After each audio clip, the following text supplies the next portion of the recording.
The Champions League final for the 2024 to 2025 season is set to be a clash between two teams that represent contrasting football philosophies. Inter Milan, under the guidance of Simone Inzaghi, embodies a disciplined, organized, and resilient approach to the game. On the other hand, Paris Saint-Germain, led by Luis Enrique, represents a model of flexibility, superior individual technique, and a well-structured tactical system that has become increasingly refined over the course of the season. Both teams have overcome intense challenges to reach Munich, and more importantly, they have done so with clear and convincing styles. If Inter Milan stands as the example of patience and precise opportunity management, Paris Saint-Germain is a team that thrives on quick adjustments and rapid reactions to every situation on the pitch. This final will be a contest where even the smallest detail can make the difference. Inter Milan and Paris Saint-Germain have both reached this final after long, challenging journeys. Every tactical decision, every lineup choice, and every moment of perseverance through difficult spells have showcased the resilience of these two European giants. Unlike teams like Arsenal or Barcelona, which often rely on standout individual talents like Pedri or Lamine Yamal, both Inter and Paris Saint-Germain have built their success on balanced, well-rounded squads. This depth across all three lines is often the defining factor in elite football. Inter Milan is a side that has grown together over several seasons. Key players like Stefan de Vrij, Alessandro Bastoni, Francesco Acerbi, Milan Skriniar, and Henrik Mkhitaryan all understand their roles perfectly within Inzaghi's system. Up front, the partnership of Lautaro Martinez and Marcus Thuram epitomizes the disciplined, pragmatic approach that has become a hallmark of this Inter side. In contrast, Paris Saint-Germain has undergone a complete transformation this season. No longer dependent on individual stars like Kylian Mbappe, they now operate as a cohesive unit, blending experience with youthful energy. Players like Fabian Ruiz, Marquinhos, and Gianluigi Donnarumma have emerged as the backbone of the team, creating a solid foundation. Under Luis Enrique, this Paris Saint-Germain squad has not just optimized individual talents, but also created an environment where younger players can thrive. Compared to Arsenal or Barcelona, both Inter Milan and Paris Saint-Germain boast deeper and more stable squads. Arsenal struggled without their defensive anchor Gabriel and lacked a true center forward. Meanwhile, Barcelona often relied on their high-scoring front line to cover for an inexperienced backline. In contrast, Inter and Paris Saint-Germain possess clearly defined structures where every component operates smoothly and consistently. Inter Milan, under Simone Inzaghi, is one of the few European teams that has maintained a stable playing style over multiple seasons. Their 3-5-2 formation is not just a rigid tactical framework, but a flexible system where every player understands their role and how the overall structure functions. This allows Inter to adapt to various opponents without sacrificing their core identity. At the back, the defensive trio of Alessandro Bastoni, Milan Skriniar, and Francesco Acerbi not only excel at traditional defending, but are also capable of stepping into midfield to press when needed. Their synergy with veteran goalkeeper Jan Sommer creates a defensive structure that is difficult to break down.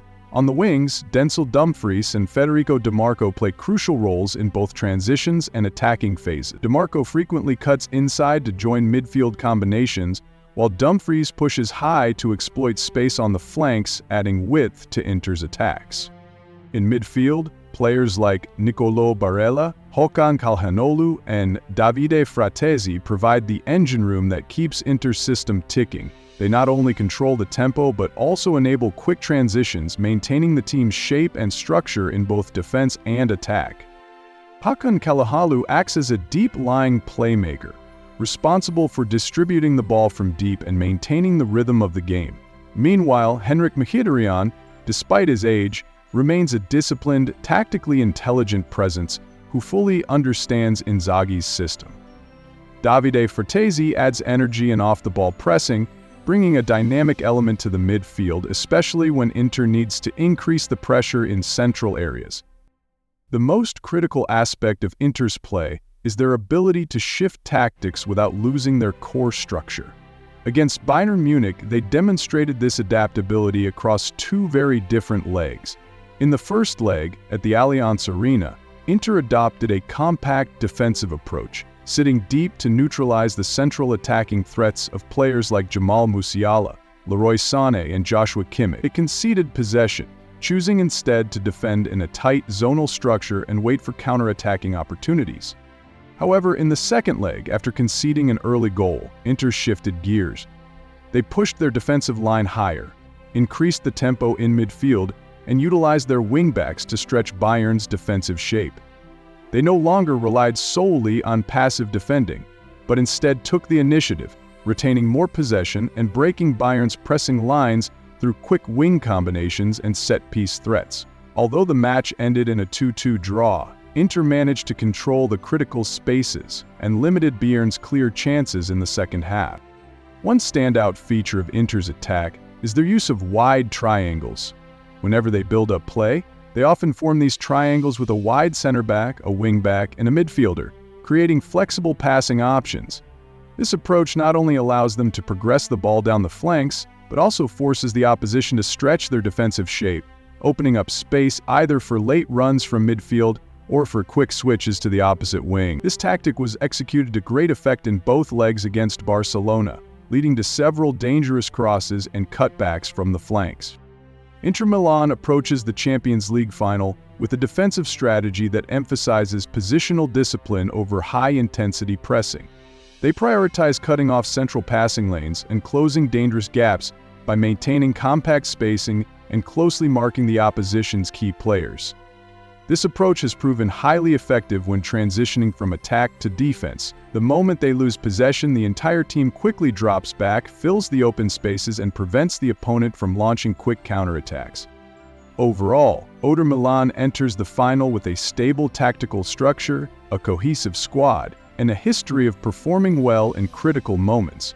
This foundation is a reliable platform for any team dreaming of lifting the Champions League trophy. Meanwhile, Paris Saint-Germain, under Luis Enrique, has transformed into a completely different team. They are no longer reliant on a single superstar like Kylian Mbappé, but instead operate as a well-organized unit with flexible roles across all lines.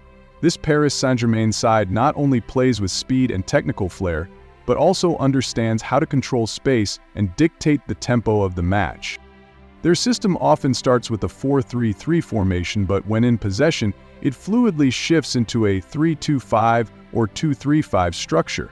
In this setup, Nuno Mendes tucks inside to form a back three alongside Marquinhos and Danilo Pereira, while Achraf Hakimi pushes forward like a right-sided midfielder, adding width and pressure from the right flank. Meanwhile, Kvishka Kvaratskhelia and Ousmane Dembele stretch the opponent's defense by staying wide, creating space for their central midfielders to exploit. Paris Saint-Germain is also unafraid to press high when they lose the ball. They organize their pressing in clusters, using the second man to cut off passing lanes and disrupt short combinations from their opponents.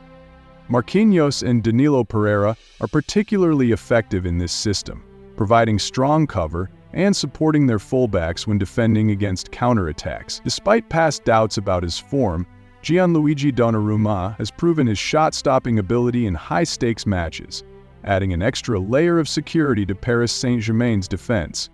In summary, Paris Saint-Germain under Luis Enrique is a team defined by tactical flexibility, depth, and a calculated approach to controlling both space and tempo. They do not just dominate possession, but also manage to control the pace of the game, creating decisive moments that can break even the most disciplined defenses. Midfielders like Vitinha and Fabian Ruiz play crucial roles in this system. They not only link the defense and attack with smooth passing, but also know when to push forward to create numerical advantages in central areas.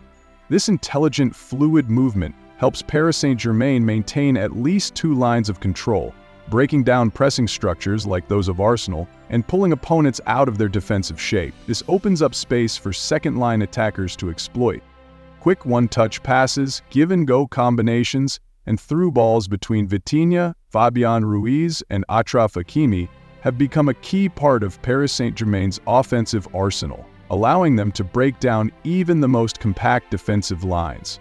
Vitinha, in particular, is the heartbeat of this system, always ready to receive the ball under pressure, make quick decisions, and maintain the attacking rhythm. Against Liverpool, Paris Saint-Germain aggressively pushed their line forward, controlling possession and dictating the tempo even at Anfield.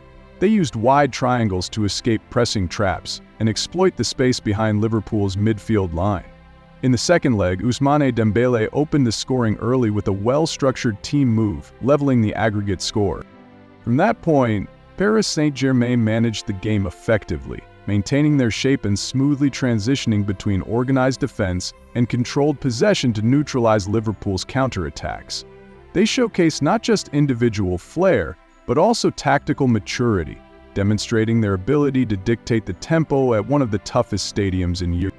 Compared to previous versions of Paris Saint-Germain, this current squad appears more confident and stable, thanks to their tactical discipline and ability to control the tempo of matches. This maturity has allowed them to overcome tough knockout stage opponents, from Liverpool's intense pressing to Arsenal's structured defense, and now they stand on the brink of their first ever Champions League title. However, in a final, the difference often comes down to the smallest details: maintaining composure when behind, controlling the pace of the game, and bringing the match back to familiar rhythms. This is where Inter Milan might have a slight edge. Simone Inzaghi's side boasts several players with significant experience at the highest levels, including veterans like Henrich Mkhitaryan, Stefan de Vrij, Hakan Çalhanoğlu, and true leader Lautaro Martinez. These players have weathered many high-stakes matches at both club and international levels. Inter Milan is not just a well-organized side, they are a mentally tough team that knows how to handle adversity. They have proven this repeatedly this season, including in their battles against Bayern Munich and Barcelona. They do not let emotions dictate their play, but instead remain focused and composed during the most critical moments. In contrast, Paris Saint-Germain, while talented and explosive, sometimes relies too heavily on emotional momentum rather than calculated control. Nevertheless, Paris Saint-Germain is not without their own battle-hardened leaders. Gianluigi Donnarumma, for example, was a hero in the penalty shootout at Euro 2020. Marquinhos is one of the most experienced central defenders in Europe, and Vitinha is emerging as a midfielder capable of controlling the tempo and space in the heart of the pitch. The question is whether Paris Saint-Germain's youthful exuberance and attacking flair can match Inter Milan's seasoned discipline if the match drags into extra time or becomes a tense tactical battle. Experience alone does not guarantee victory, but in a final where the margins are razor-thin, composure and the ability to seize the moment often make the difference. Both Paris Saint-Germain and Inter Milan have proven they can overcome adversity, navigate unpredictable match situations, and handle the intense pressure of European knockout football. They have not reached this stage through isolated moments of brilliance, but through clear tactical plans and consistent execution. The final in Munich will not simply determine who deserves to be champions, as both teams have already proven their credentials. Instead, it will decide who can rise to the occasion, seize the critical moments, and etch their name into the history of European football. With one side seeking its first continental crown and the other aiming to restore past glories, this match promises to be a fitting conclusion to a memorable Champions League campaign.